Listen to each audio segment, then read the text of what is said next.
tenemos en la línea a la periodista Maite Azuela. Maite, qué gusto saludarte. ¿Cómo estás? Muy buenas tardes.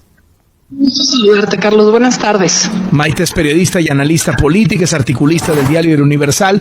Maite, ¿qué pasó con la investigación de Ayotzinapa? ¿Qué pasó con el presidente López Obrador, que ahora los papás de Ayotzinapa están diciendo nos decepcionó, nos traicionó? La verdad, a mí me sorprende mucho la tolerancia y la paciencia. Creo que la buena voluntad que los papás de los estudiantes desaparecidos han tenido para el presidente, Carlos. Creo que cualquiera de nosotros desde hace ya un par de años hubiera, pues ahora sí que dado un golpe en la mesa, exigirle al presidente que reaccionara, sobre todo con estos ires y venires de información en donde la simulación sigue muy latente. Creo que el informe de Alejandro Encinas que nos delata básicamente pues es que no hay verdad, ¿no? Y creo, Carlos, que al mismo tiempo pues no se reconoce que hasta el momento seguimos sin tener una explicación contundente de lo que pasó. ¿Cambió su postura López Obrador? ¿Entusiasmó, engatusó a los padres de Ayotzinapa, como lo hizo con muchos otros grupos sociales que pues ya cuando llegó al gobierno los terminó decepcionando? Totalmente. Yo creo que López Obrador generó una expectativa altísima.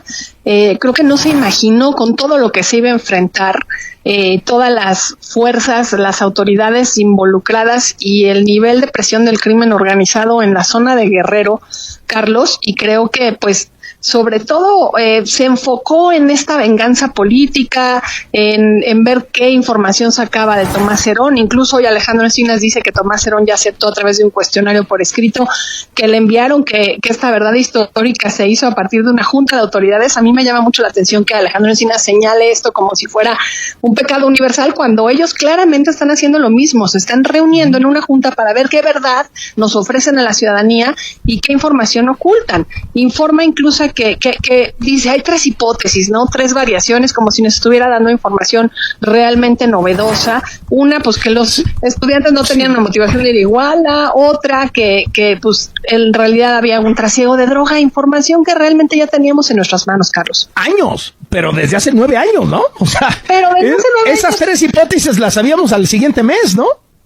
Es muy, para mí, no sé para ti, pero genera mucha impotencia estar hablando hoy, después de 9 años, del mismo tema, con la misma información, con un gobierno que se comprometió a hacer la enorme diferencia.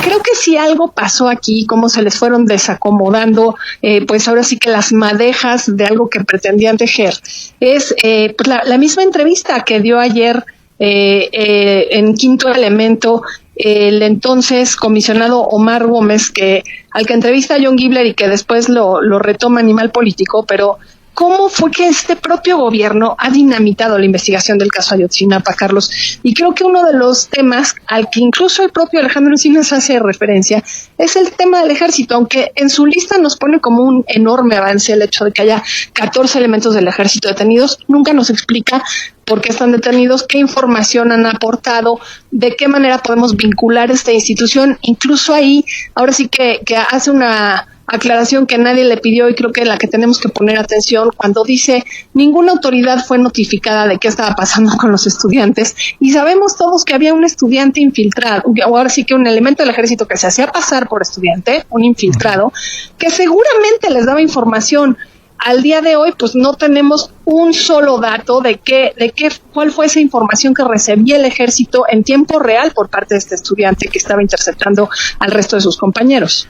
Maite Azuela, ¿qué tanto se parecen la verdad histórica de Peña Nieto, las conclusiones del caso en tiempos de Peña Nieto, con lo que ahora ha investigado el sexenio de López Obrador? Me temo que se parecen mucho. O sea, si tuvieras que ponerle un número para el imaginario de quienes no nos hemos metido a tanto detalle del caso, ¿qué dirías? ¿Es un 70% igual, 80, 90, 95, 20? Lo subo a 95, Carlos. Creo que... ¿95% igual? Oh. No, o sea, 75% igual. Creo 75, que 95% igual. Es decir, nos quedamos con un 5% y quizá estoy siendo muy generosa. Y este 5% creo que desafortunadamente, más que apelar a un reconocimiento de información adicional proporcionada por el propio gobierno, porque hoy lo que hace Encinas es enlistarnos información que el propio GIEI ya había dado y que el gobierno ha descalificado. Entonces, la retoma, la integra, también lo que ha dicho la Corte Interamericana, también lo que ha dicho la ONU, quizá podemos tomar eso como un avance, que por primera vez el gobierno incorpore en su propio informe información que le es proporcionada por los organismos internacionales o por los especialistas.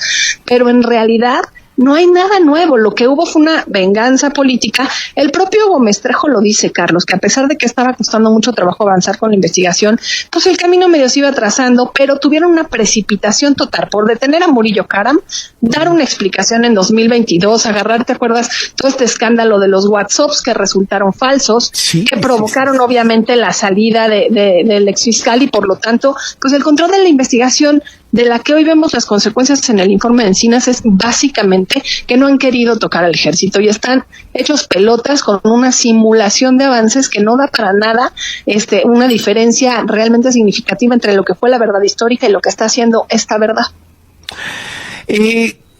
¿Quiso López Obrador llegar al fondo y no pudo o no quiso llegar al fondo?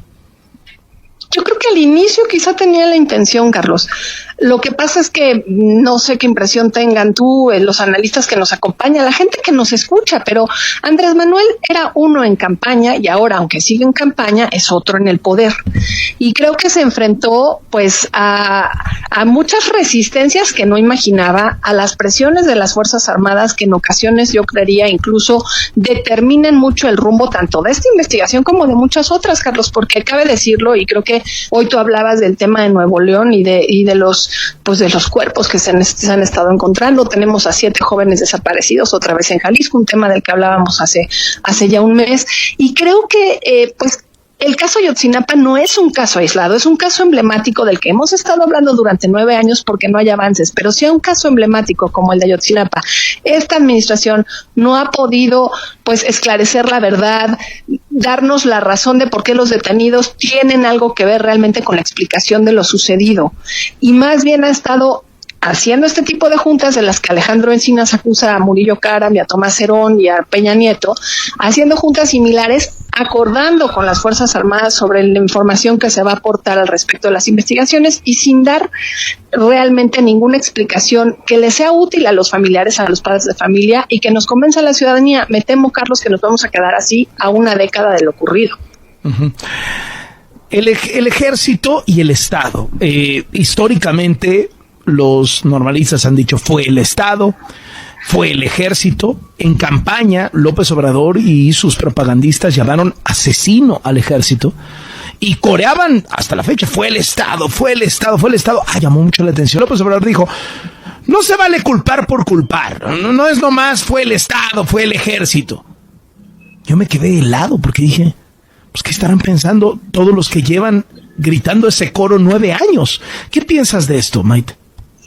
Creo, Carlos, que reculó, ¿no? La explicación ojalá estuviera puesta en que su fiscalía, su equipo de procuración de justicia, la misma comisión que formó la Secretaría de Gobernación para poder echar a andar, pues ahora sí que de parte de un grupo de ciudadanos expertos a poder ofrecer una verdad más sustentada, el presidente pudiera sacar esa conclusión que afirma públicamente de que no se puede culpar por culpar. Me temo que no lograron pues desilvanar todo lo que esto implicaba y que se han visto presionados para seguir siendo partes y cómplices del ocultamiento, lo cual de alguna manera refuerza la idea. Pues mira, a mí la frase que fue el Estado me parece siempre un poco simple y que no necesariamente nos aporta explicaciones, pero simbólicamente entiendo la fuerza que tiene. Y tiene que ver con la complicidad del Estado, no solo en el ocultamiento de la verdad, sino probablemente en la ejecución del delito, que además hay muchísimas violaciones a derechos humanos. Contaba yo el otro día 9 derechos humanos violentados en el caso Ayotzinapa, Carlos. Entonces, aquí en el momento de los hechos, pues el Estado participó, silenció, simuló, y a 9 años de ello lo sigue haciendo un gobierno que se había comprometido con la verdad y que además había usado estas mismas frases de quienes demandaban justicia, verdad, memoria, reparación del daño, de que el Estado era responsable. Ahora, siendo parte del Estado, lo que están haciendo es deslindar a las autoridades anteriores y lavarse las manos con la responsabilidad que tienen para ellos mismos ofrecernos una verdad pues mucho más creíble, Carlos.